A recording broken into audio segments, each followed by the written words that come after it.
Ijazah Jokowi terus memanas, salah satunya pasca pernyataan resmi yang disampaikan Rektor UGM Ova Emilia pada 24 Agustus kemarin. Disebutkan dalam pernyataannya, Jokowi sebagai sarjana muda alumni UGM dengan dokumen ijazah otentik melalui proses akademik.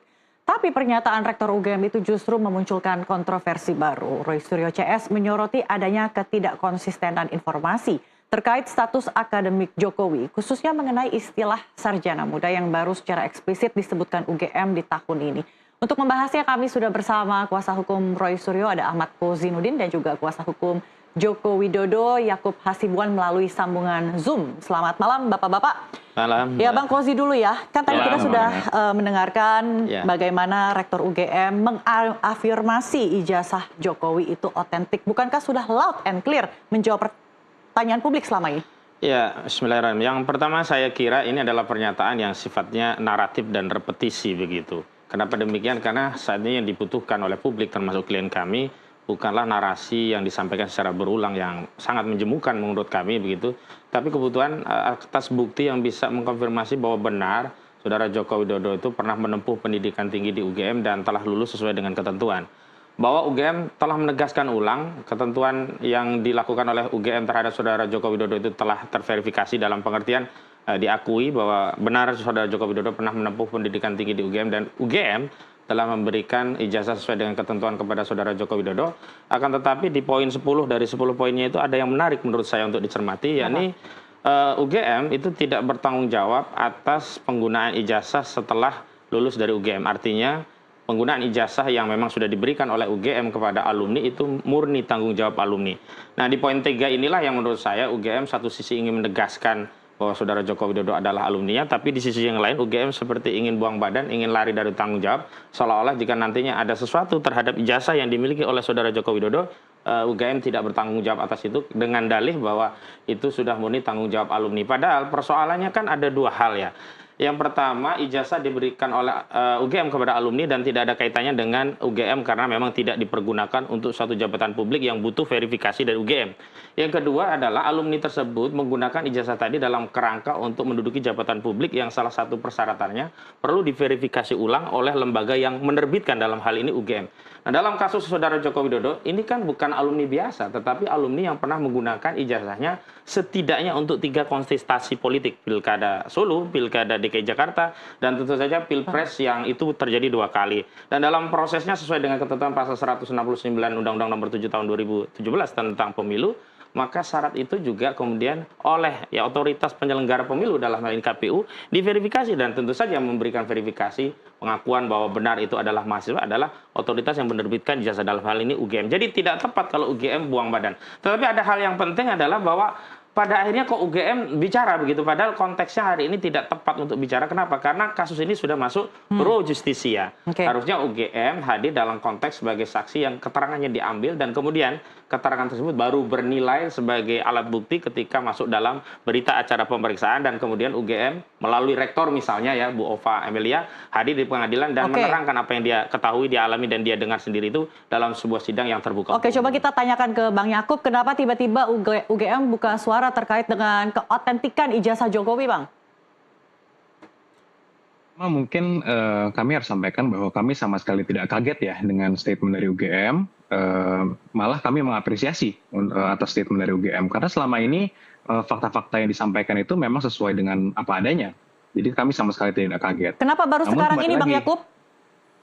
Ya mungkin kalau itu lebih tepat ditanyakan kepada UGM-nya langsung. Namun sebenarnya kalau kita lihat rangkaiannya, Mbak, bukan baru sekarang UGM berpartisipasi atau bersikap suportif dalam penegakan hukum. Karena sebelumnya kami juga mengetahui bahwa dari pada saat penyelidikan juga di mana Pak Jokowi itu merupakan terlapor di Barreskrim itu, juga UGM juga dimintakan banyak sekali dokumen-dokumen termasuk bukti-bukti, dan di mana puluhan bukti sudah diberikan kepada para penyelidik waktu itu karena masih ada tahapnya penyelidikan kepada Barreskrim, dan Barreskrim juga menggunakan bukti-bukti yang itu untuk kemudian melakukan gelar dan menentukan bahwa penyelidikannya dihentikan. Nah, kemudian poin mengenai penggunaan ijazah dikatakan tadi merupakan tanggung jawab pribadi ya memang itu merupakan statement yang benar yang dikeluarkan oleh UGM dan sah. Karena tidak ada salahnya kan statement itu memang benar bahwa penggunaan ijazah masing-masing pihak itu, masing-masing alumni itu memang tanggung jawab mereka sendiri. Apakah itu digunakan untuk melamar kerja dan sebagainya, itu merupakan tanggung jawab sendiri. Jadi bukan UGM mencuci tangan dan lepas dari tanggung jawab jika ijazahnya disalahgunakan gitu Bang? Saya sih tidak melihatnya seperti itu, karena memang ini sudah lama sekali juga disampaikan oleh UGM sebelum-sebelumnya. Yang tadi saya juga sampaikan, sebenarnya UGM juga sudah mengikuti proses ini sudah lama, namun baru sekarang memberikan statement yang mungkin lebih clear dan sifatnya adalah sangat resmi gitu ya, karena mungkin mereka melihat bahwa dengan meningkatnya eskalasi yang ada dan pemberitaan yang mereka harus jaga juga nama baik UGM, sehingga ada urgensi menurut mereka mungkin untuk meluruskan itu. Nah, yang sebenarnya agak kami sedikit pertanyakan kan, dulu ketika UGM tidak berbicara itu dipermasalahkan. Loh, mana nih UGM sebagai yang lembaga ini kok tidak ada suaranya? Apakah jangan-jangan barulah ada beberapa tuduhan-tuduhan. Sekarang ketika UGM memberikan statement, memberikan fakta juga dipermasalahkan. Jadi kalau kami menilainya memang apapun yang dilakukan juga memang akan dipermasalahkan, sehingga kami juga ya tidak terlalu ambil pusing dan kami juga mempercayakan kepada proses yang sudah berjalan. Begitu. Ya, Bang Kozi, apakah ini cari-cari kutu aja, cari-cari masalah? Saya kira Sekarang statement itu sudah baru bernilai jika itu disampaikan oleh Universitas Gadjah Mada ya, atau setidak-tidaknya representasi dari UGM. Humasnya kah ataukah kuasa hukum UGM? Saya kira kuasa hukum Saudara Jokowi tidak memiliki nilai hukum meskipun dia punya perkara dengan melaporkan klien kami, tapi dalam konteks UGM ini, statement ini, apa yang diasumsikan oleh kuasa hukum Jokowi tidak punya nilai hukum, dan semua bisa kita katakan sebagai asumsi belaka. Dalam konteks asumsi itulah saya kira kita punya pikiran-pikiran yang terbuka untuk menganalisa apa sebenarnya yang terjadi terhadap UGM. Dan kalau kita kaitkan dengan lintas peristiwa, ini kan tidak lepas dari setelah klien kami menerbitkan buku Jokowi white paper di UGM yang sempat terjadi ya tindakan-tindakan yang tidak layak bagi insan sivitas akademika terhadap penemuan atau penelitian yang sifatnya intelektual, dan semestinya sebuah buku itu baru punya nilai ya dibantah dengan buku, bukan dibantah dengan sebuah statement yang rujukannya, referensinya justru dari podcast. Karena dari 10 poin yang disampaikan Prof. Amelia itu salah satu rujukannya adalah sebagaimana telah kami bahas dalam podcast. Ini kan lucu begitu. Jadi sivitas akademika apalagi sekelas UGM kok merespon suatu peristiwa yang ini butuh penalaran ilmiah.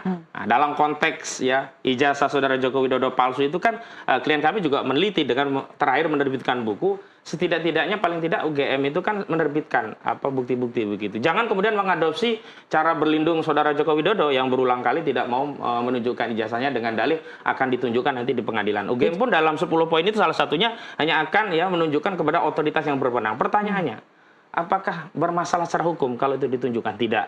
Yang kedua, bukankah kalau itu data UGM, pribadi bukan?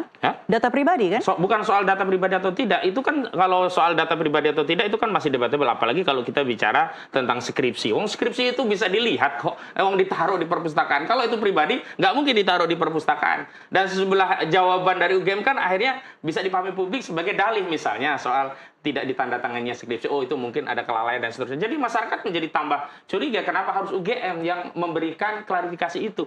Harusnya UGM cukup diam dan biarkan kalau ini memang masalah Jokowi, UGM konsisten dengan statement awal, tidak perlu lagi mengklarifikasi. Dugaan saya ada otoritas yang lebih kuat di balik UGM yang memaksa seorang Ova Amelia harus bicara demikian.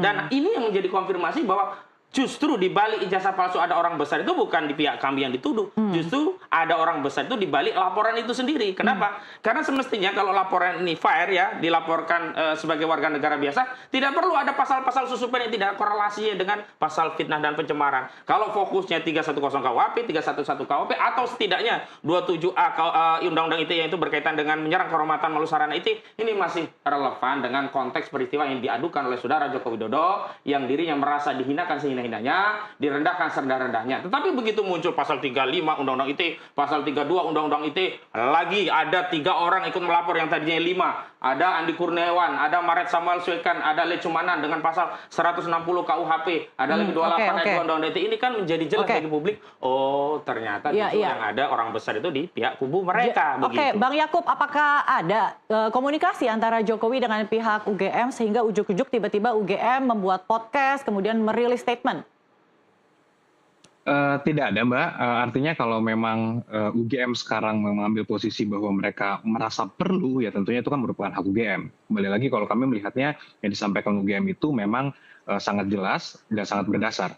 Termasuk semua membantah hal-hal yang selama ini banyak yang sifatnya mungkin sudah sangat simpang siur ya. Mengenai pembimbing itu juga dipatahkan, mengenai sarjana muda itu juga dipatahkan. Jadi semua yang disampaikan UGM ini bukan narasi, itu adalah fakta yang memang apa adanya seperti itu. Dan itu juga nanti kami juga cukup pede bahwa itu semua akan terungkap nanti di persidangan, sehingga ya nanti mungkin masyarakat juga bisa menilai di persidangan apakah memang benar itu fakta atau bukan. Nah, mengenai Jokowi White Paper atau buku yang eh, dikatakan sudah launching, ya itu kan merupakan hak mereka juga. Siapapun memiliki hak untuk membela diri dan menulis buku apapun ya silakan saja. Ya, namun kami melihat juga buku itu tidak ada nilainya, apalagi dalam proses penyidikan yang sedang berlangsung. Sehingga saya juga kembali lagi harus menyatakan bahwa kami tidak melihat, kita tidak ambil pusing, kami tidak melihat itu sebagai suatu hal yang dapat menghentikan atau mengganggu penyidikan, sehingga ya kami meminta seluruh pihak yang terlibat dalam penyidikan ini untuk menghormati proses hukum yang ada. Dan kami yakin juga UGM juga sama, dan itu juga disampaikan oleh UGM berkali-kali. Oke, jadi maksudnya dari pihak UGM hanya ingin mengklarifikasi informasi simpang siur gitu, hanya penyampaian fakta ya, tidak ada keberpihakan di sini. Tapi saya tahu Anda ingin berkomentar, tahan dulu Bang Kozi, kita akan jeda dulu.